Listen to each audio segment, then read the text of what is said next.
get things started with Mike Russo. Go ahead, Mike. Hey, Bill, how you doing? Good. How you doing, Mike? Good. Hey, Bill, just I guess how can you characterize the negotiations with Kevin and are you happy with the deal, even though you weren't able to work out sort of a longer term deal?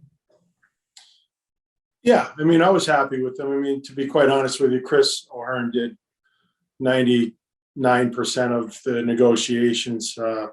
He did a fantastic job. I think, at Newport, they're a great bunch of guys to deal with. So everything in that manner went well.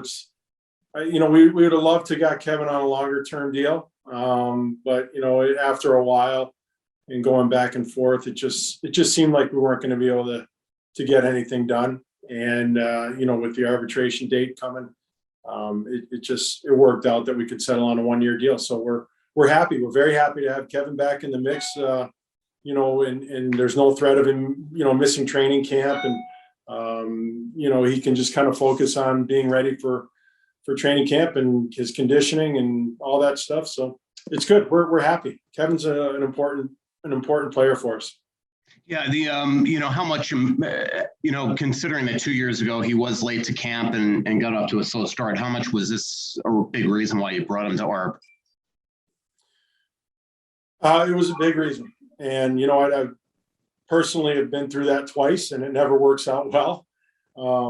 Like I said, I could tell you that from experience. And, training camp isn't always the funnest part of the year, but it is important. And if you're not there, you are behind the 8 ball, and it's very tough to play catch up. So, with all that behind us, Kevin can, just focus on what he needs to do to be ready. And like I said, he's a very important player for us. And, we're just happy to have him signed and ready to go. Do you think this will be a big, important year for him, so you can work on maybe signing him long-term next summer when he's got 1 year left before unrestricted free agency? Yeah, I do. I think it's a very important year for him. I mean, anytime you're in a contract year, it's very important. It's, if Kevin truly wants to establish himself as an elite player, then he's going to have to keep improving. And he's had 2 good years for us, and he's going to have to continue to get better. Kevin's still young too. He's still, he's still a young man, and there's lots of room for improvement in his game on a lot of different areas. But there are some things that he does extremely well that other people in the league can't do. And like I said, it's a big year for him. Always is. And just lastly on Kevin, I mean, do you feel like, that you might have to sit down with him and have a conversation? Because I'm sure that he's looking at this summer and seeing Eriksson get an 8-year deal and Kaprizov get long-term overtures, and maybe he didn't get those. Yeah, I spoke to Kevin today. He already called me, and, we had a good chat, and I'm sure we'll talk when he gets back into town. But hey, look, those are things that as a player you have to understand. And this is a business. It's not a personal attack. It's not we like this guy more, we like that guy more. It's a business, and we have a salary cap. We have a budget and a pay structure that we have to follow in order for us to be successful, and that's what we're doing. And lots of players go through this. It's not I don't look at it as a slap in the face. And if somebody does, then great, prove us wrong. Thanks, Billy. Go ahead, Sarah. Bill, I guess if it didn't work out this summer to sign long-term, I guess, are you optimistic it will next time you try? I mean, is that still the goal, to sign him long-term, and you're still optimistic that resolution can happen even though it didn't happen now? Yeah, I'm optimistic that it could happen.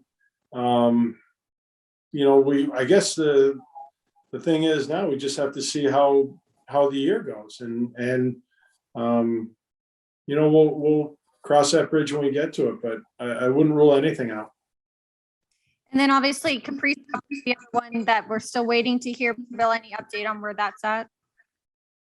No, not really. I mean, I think things are going well enough. We still have lots of time. There's no rush or panic. I'm constant communication with Kirill's agent, and we continue to move forward.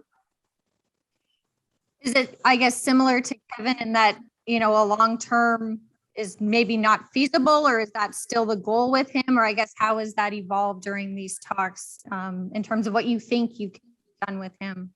No, it'll be longer. Okay.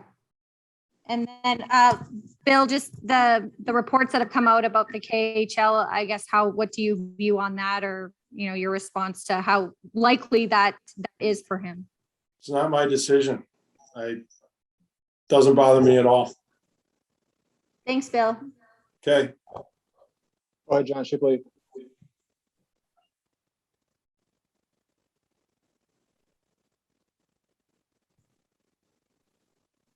Sorry. Can you hear me Go now? ahead, John. Yep. Can you tell us if that report is even true? What report? The Russian contract CSKA Moscow. How would I be able to tell you that? If they were using it, I guess. No, Okay. it's- So, I mean, okay, come on. so, yeah, No, go ahead. I can't tell you if it's true or not. I don't know. My other question is, so it sounds like what you're saying is that, so Kevin didn't sign a long-term deal, so that gives him leverage, but it also gives you a little bit of leverage now. You're in a different situation now. He has to prove that you should still sign him long-term. Yeah. And I don't think it's a bad thing for Kevin. I think it's a great opportunity for him. It didn't work this year, but I think, you know what, he's gonna be motivated. And you know what, I do think Kevin's the type of guy that probably wants to prove me wrong and say, you know what, you screwed up. And that's what you want as a GM too. That's what you want as a coach. You want these guys that are driven and hungry. And I think Kevin's got the capabilities of doing that. This is the last thing, do you still feel, now you've got Kevin under for next year, do you still feel good about your ability to be a little better next year and then to keep moving forward with, money wise and roster wise? Yeah.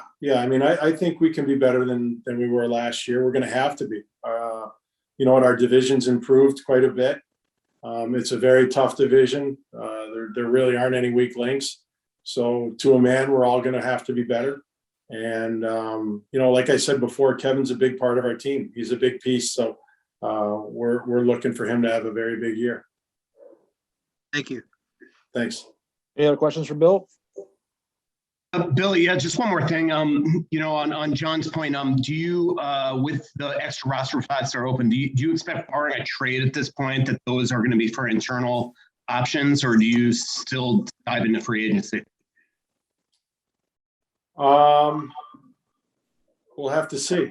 I mean, we'll see what becomes available. There's trade options. There's waiver wire later on. There's internal. We'll see.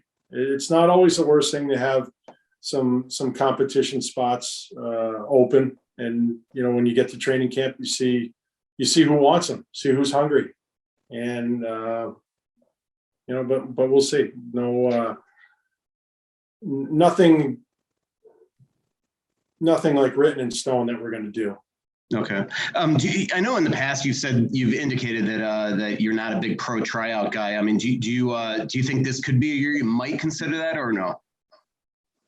Not really. Okay. And look, if something comes up that it feels right, then we'll do it. But honestly, I really have a hard time unless the guy's got a real solid chance of making it. I don't like leading anybody on. And it's just tough. Okay, thanks, Billy. Thanks.